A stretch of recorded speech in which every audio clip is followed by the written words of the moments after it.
Sir audit risk के बारे में बताओ, ऑडिट रिस्क क्या होता है? मैंने आप लोगों को लास्ट क्लास में सिखाया था, फटाफट रिवीजन करा देता हूं। रिस्क को कैसे पकड़ा जाता है, इस टर्म को कैसे पढ़ना है। किसी भी वर्ड के पीछे रिस्क लिखाओ, रिस्क को छुपाओ। ऑडिट इसलिए की जाती है ताकि ओपिनियन सही आए, एप्रोप्रिएट ओपिनियन आए। लेकिन अगर आपने गलत ओपिनियन दी तो ऑडिट रिस्क आ गया, ऑडिट रिस्क आ गया। सर कंट्रोल रिस्क को पढ़ना सिखाओ, कंट्रोल रिस्क, रिस्क को छुपा लो। कंट्रोल इसलिए लगाए जाते हैं ताकि गलतियों को रोका जा सके। अगर गलतियां नहीं रुक रही तो कंट्रोल रिस्क आ गया। सर डिटेक्शन रिस्क बताओ, डिटेक्शन रिस्क को कैसे पढ़ेंगे? रिस्क को छुपाओ। अगर आपकी डिटेक्शन, आप गलतियों को डिटेक्ट नहीं कर पा रहे, पकड़ नहीं पा रहे, तो क्या आ गया? डिटेक्शन रिस्क आ गया। तो रिस्क को पकड़ना बड़ा आसान। ऑडिट रिस्क क्या होता है, एक लाइन में फटाफट बताना। जब एक ऑडिटर सही ओपिनियन ना देके इनएप्रोप्रिएट ओपिनियन देता है, इनएप्रोप्रिएट ओपिनियन देता है, तो उसकी वजह से क्या आ गया? ऑडिट रिस्क आ गया। ऐसा क्यों होता है? इसके 3 कारण है। अब पेपर में आएगा दूसरा क्वेश्चन, ऑडिट रिस्क के कंपोनेंट बताओ। अब रिस्क के कंपोनेंट 3 होते हैं। एक होता है इनहेरेंट रिस्क, कंपोनेंट बता रहा हूं बेटा मैं। ऑडिट रिस्क क्या है, एक क्वेश्चन बन चुका। दूसरा है ऑडिट रिस्क के कंपोनेंट। एक होता है इनहेरेंट रिस्क, जिसको बोलते हैं आईआर। एक होता है कंट्रोल रिस्क, जिसको बोलते हैं सीआर। और एक होता है डिटेक्शन रिस्क, इसको बोलते हैं बेटा डिटेक्शन रिस्क, इसको बोलते हैं शॉर्ट में डीआर। आईआर, सीआर और डीआर। इनहेरेंट रिस्क किसका होता है? हमारे अकाउंट्स में, हमारी फाइनेंशियल स्टेटमेंट में मिस्टेक होती ही होती है, गलती होने के चांसेस हमेशा होते हैं। इसको बोलते हैं इनहेरेंट रिस्क। इस रिस्क को कभी खत्म नहीं किया जा सकता, कम किया जा सकता है, जीरो नहीं किया जा सकता। इस रिस्क को रोकने की जिम्मेवारी किसकी? मैनेजमेंट की। ये रिस्क मैनेजमेंट के लेवल पर राइज होता है। कंट्रोल लगा के गलतियों को रोकने की जिम्मेवारी किसकी? मैनेजमेंट की। ये भी मैनेजमेंट के लेवल पर राइज होता है। ये ऑडिटर के लेवल पर राइज होता है। गलतियां अगर पकड़ में नहीं आई और गलतियां छूट गई तो ऑडिटर के लेवल का रिस्क आ गया। ये ऑडिटर के लेवल का रिस्क है।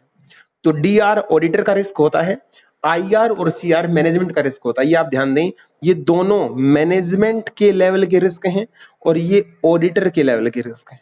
ओके सर, इतनी बात हमें समझ में आ गई। आईआर और सीआर को अगर जोड़ दें तो इसको इकट्ठा नाम दिया जाता है आरएमएम।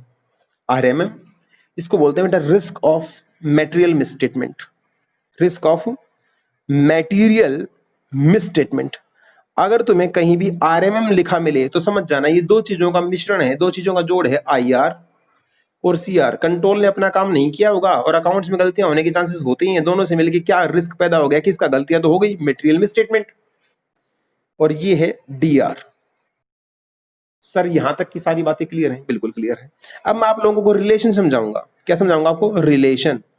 रिलेशन किसके बीच में?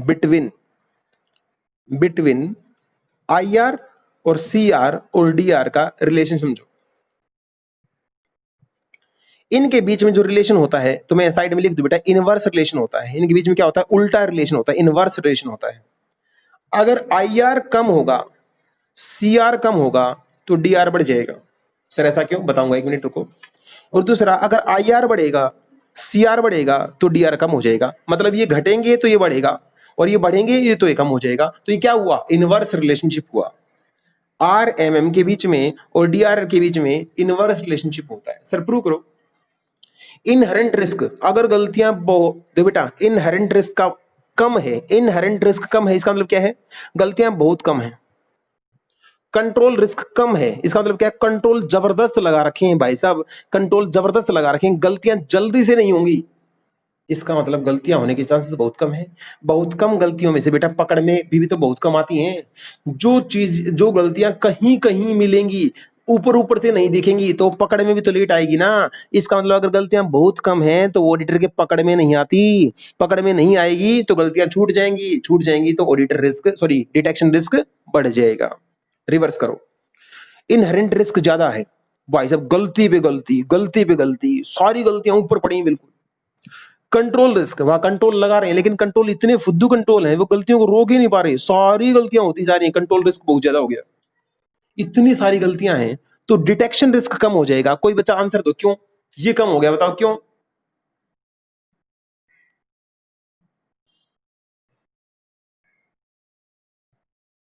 गलतियां इजीली पकड़ में आ जाएंगी, अंधे आदमी को भी दिख जाएंगी गलतियां हैं। तो गलतियां ये रिस्क जब बढ़ता है तो ये कम हो जाता है। अब हमें कोई नहीं कहेगा क्योंकि हमने तो गलती ढूंढ दी ना, डिटेक्शन रिस्क क्या हो गया, कम। अगर गलतियां बहुत सफाई से की हुई हैं तो पकड़ में नहीं आती, तो डिटेक्शन रिस्क क्या हो जाएगा, बढ़ जाएगा। इसलिए ध्यान दें, जब गलतियां कम होती है, कंट्रोल जबरदस्त होते हैं, तो गलती पकड़ में नहीं आती, डीआर कम हो जाएगा, जो डीआर बढ़ जाएगा। और अगर ये दोनों बढ़ेंगे तो डीआर कम हो जाएगा। क्या आप लोगों को ये इनवर्स रिलेशनशिप समझ में आ गया बेटे? ये सर नो?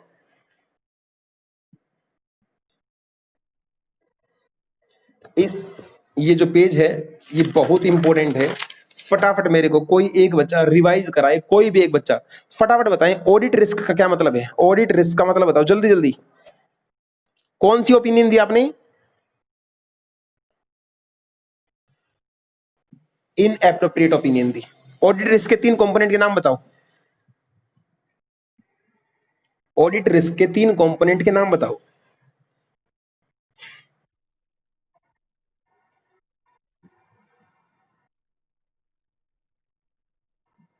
इन दोनों को इकट्ठा कुछ बोलते हैं, क्या बोलते हैं? ये दोनों किसके लेवल पे राइज होते हैं? ये किसके लेवल पे राइज होता है? इनका रिलेशनशिप बताओ क्या होता है आपस में। आईआर और सीआर अगर बढ़ेंगे तो डीआर क्या हो जाएगा, बताओ क्यों? बताओ क्यों?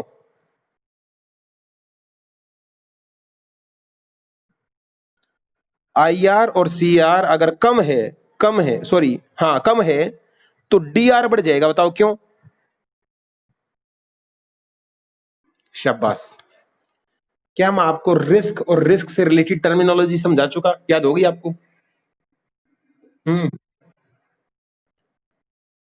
अगर मैं आपसे दूसरा क्वेश्चन ये पूछूं, इंटरनल कंट्रोल के कंपोनेंट बताओ, तो एआईएस में कुछ कंपोनेंट याद कराए थे, फटाफट उनके नाम बताना। वो क्वेश्चन दोबारा रिपीट होगा यहाँ पे। इंटरनल कंट्रोल के कंपोनेंट बताना क्या है, फर्स्ट। दूसरा। तीसरा इंफॉर्मेशन सिस्टम। चौथा कंट्रोल एक्टिविटी। पांचवा मॉनिटरिंग। और उससे पहले एक और डालना चाहो तो डाल सकते हैं, इंफॉर्मेशन एंड कम्युनिकेशन। ये कंट्रोल एनवायरनमेंट था। Okay sir. चलिएगा अब बुक उठाते हैं और इस तरीके की चीजों को पढ़ने का प्रयास करते हैं। क्या दे रखा है क्या नहीं दे रखा, बहुत सिलेक्टेड करना है आपको। और वो पहले 9 पेज हम पूरा करने का प्रयास करेंगे। 9 नहीं तो 5 पेज तो जरूर कर लेंगे, बाकी कल कर लेंगे।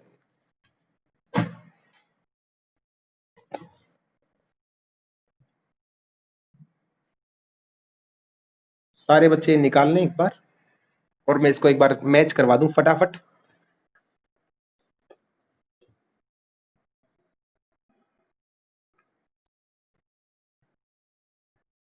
मीनिंग देखिए, ऑडिट रिस्क होता क्या है, मीनिंग देखो।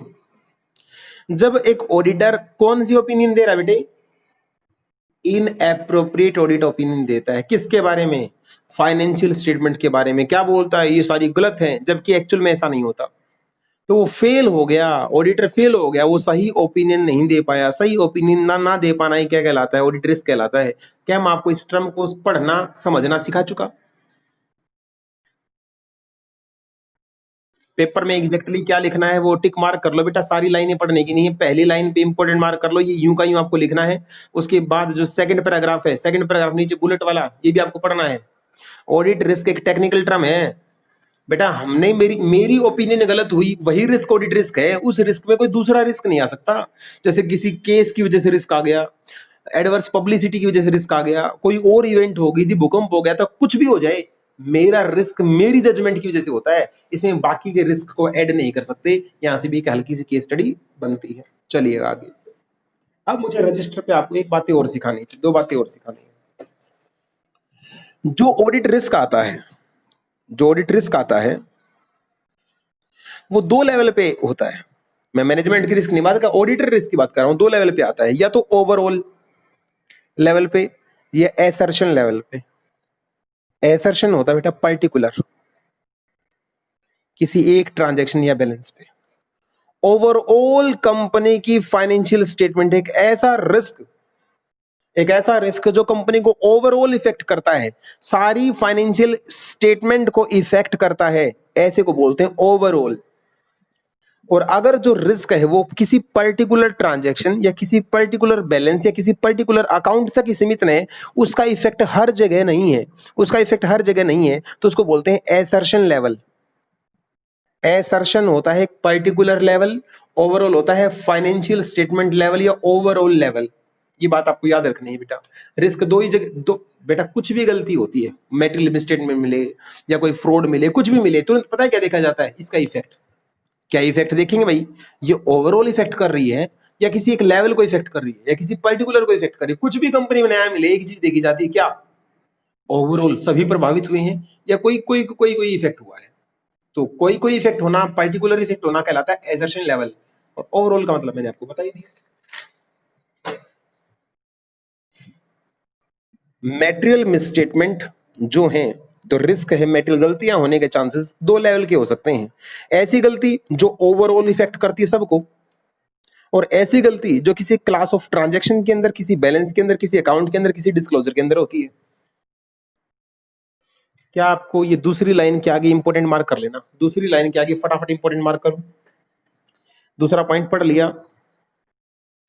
तीसरा point, RMM, risk of material misstatement at overall level का मतलब क्या होता है? ओवरऑल लेवल का मतलब होता है क्या? फाइनेंशियल स्टेटमेंट का लेवल, एक ऐसा रिस्क जो परवेसली हर पूरे होल पिक्चर को इफेक्ट करता है, जो पूरी कंपनी को इफेक्ट करता है, उसको क्या बोलते हैं? ओवरऑल रिस्क बोलते हैं। यहां से पहला, दूसरा, तीसरा, तीन ही पॉइंट पढ़ने हैं। इस कंसिडरेशन के पहले तीन पॉइंट को टिक मार्क कर लो, सीधा नीचे आओ। ऑडिट रिस्क दे रखा है, क्या दे रखा है? Audit risk. इसने कहा ऑडिट रिस्क के तीन कंपोनेंट हैं, inherent risk, control risk, detection risk. बिल्कुल दिख गया। इनहेरेंट रिस्क क्या है? एक ससेप्टेबिलिटी का मतलब होता है होने के चांसेस। हर अकाउंट में, हर बैलेंस में, हर ट्रांजैक्शन में मेटेरियल मिसस्टेटमेंट होने के चांसेस होते हैं, अगर वहां कंट्रोल बिल्कुल ना हो तो। ये कंट्रोल हो भी तो भी चांसेस होते हैं। गलतियां होने के चांसेस होना क्या कहलाता है? इनहेरेंट रिस्क कहलाता है। दूसरा कंपोनेंट कंट्रोल रिस्क। पूरा पैरा भर रखा है, आपको पूरा पैरा याद नहीं करना, सीधा नीचे आना है सेकंड पॉइंट से। कंट्रोल रिस्क वो रिस्क है जहां कंट्रोल मेटेरियल मिसस्टेटमेंट को नहीं रोक पाए, ना तो गलतियां डिटेक्ट हुई, ना प्रिवेंट हुई, ना करेक्ट हुई। जब कंट्रोल गलतियों को प्रिवेंट डिटेक्ट नहीं कर पाते तो कौन सा रिस्क आ गया? Control risk. तीसरा रिस्क कौन सा है? Detection risk. सिर्फ पहला पैराग्राफ, ये वो रिस्क है जब ऑडिटर ने अपने सारे प्रोसीजर लगा लिए और फिर भी फेल टू डिटेक्ट, वो गलतियों को नहीं पकड़ पाया, इस रिस्क को बोला जाता है डिटेक्शन रिस्क। तीनों कंपोनेंट के नाम याद हो गए, inherent risk, control risk and detection risk. इसके बाद कुछ क्वेश्चन बनेगा, इनका रिलेशनशिप बताओ। Relationship between component of audit risk. फटाफट बताओ, क्या मैंने रिलेशनशिप आपको समझा रखा है? ऊपर के पैराग्राफ को कट करके इंपॉर्टेंट लिख देना, नीचे पे रिलेशनशिप पेपर में आने के पूरे पूरे चांसेस हैं, इनके बीच में रिलेशन बताओ। तो तुम क्या बताओगे? इनके बीच में एक इनवर्स रिलेशनशिप होता है। किसके बीच में? डिटेक्शन रिस्क को अलग रख लो और कंबाइन कर लो, आईआर को और सीआर को अलग कर लो। आईआर सीआर को इकट्ठा करके क्या बोलेंगे? इसको आरएमएम बोलेंगे। आरएमएम बोलेंगे। अब क्या बोलेगा एक बार, अगर आईआरसीआर हाई है तो कंट्रोल डिटेक्शन रिस्क लो हो जाएगा। ऊपर बोलेगा अगर आईआरसीआर लो है तो आपका कंट्रोल रिस्क हाई हो जाएगा।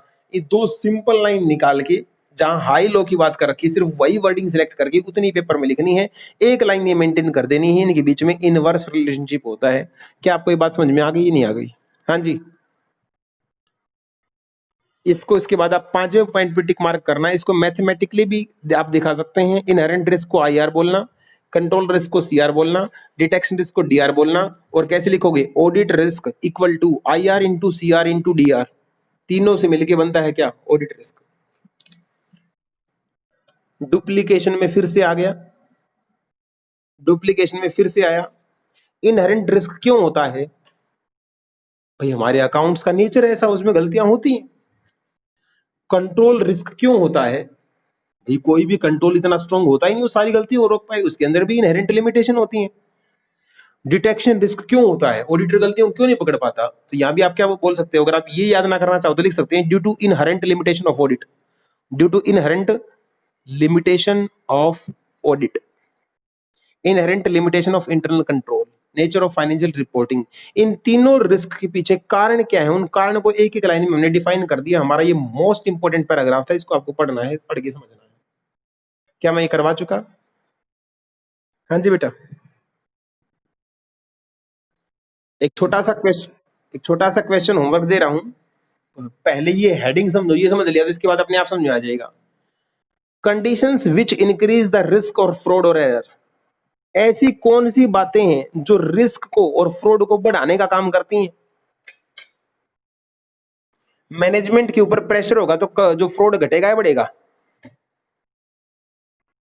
बोलते जाओ। रिलेटेड पार्टी ट्रांजैक्शन होंगी तो फ्रॉड घटेगा या बढ़ेगा? अनयूजुअल रिलेशनशिप होगा तो फ्रॉड घटेगा बढ़ेगा? साउंड इंटरनल कंट्रोल नहीं होंगे तो फ्रॉड घटेगा या बढ़ेगा? वो कंडीशंस बतानी है जिनसे फ्रॉड बढ़ता है। वीकनेसेस जब आपके कंट्रोल में होती हैं, जब आपकी मैनेजमेंट सही साफ सुथरी नहीं होती, जब आपके ऊपर अनयूजुअल प्रेशर होता है, जब आप कॉम्प्लेक्स लेवल की ट्रांजैक्शन रिलेटेड पार्टी के साथ करते हैं, इन तमाम चीजों से क्या होता है? रिस्क बढ़ता है। तो लिखो होमवर्क, वैसे तो मैंने समझा ही दिया यहाँ पे। क्या आ गया? ऐसे 315, ऐसे 315 की वीडियो बना के डालूंगा मैं, वीडियो बना के डालूंगा। ये गला खराब हो गया है। 315 की वीडियो बना के जब मैं खत्म करूंगा, मजे की बात इसमें तुम्हें आई से ही और फिर से दिखेगा, इंक्वायरी करना, ऑब्जर्वेशन करना, एनालिटिकल प्रोसीजर, 2 मिनट का ऐसे बस, ये बस मेरे से बोला नहीं जा रहा। यहाँ जब हम खत्म करेंगे तो उसके बाद ये 9वां पेज ही आ चुका। मतलब इस चैप्टर में मुझे 315 की एक छोटी सी वीडियो डालनी है, आपके साथ शेयर करनी है, और हमारा 4th चैप्टर भी क्या हो जाएगा? कंप्लीट हो जाएगा। 4th चैप्टर के अंदर सबसे टेक्निकल एक ही चीज थी, ऑडिट रिस्क की कंपोनेंट। इनहेरेंट रिस्क क्या होता है, कंट्रोल रिस्क क्या होता है, डिटेक्शन रिस्क क्या होता है, और उससे भी कॉम्प्लिकेटेड बच्चों के दिमाग में ये डालना है, इनके बीच में रिलेशनशिप जो होती है वो इनवर्स होती है। तो आज टेक्निकली हम दोनों चैप्टर पूरे कर चुके, 4th चैप्टर भी, 5th चैप्टर भी। तो कल हम 315 के साथ 6th चैप्टर स्टार्ट कर देंगे। अगर हमारे पास टाइम है तो क्या मैं 315 भी करवाऊं या कल इसके साथ कराऊं? जल्दी बताओ बेटा, टाइम तो है शायद, बोलिएगा क्या करूं?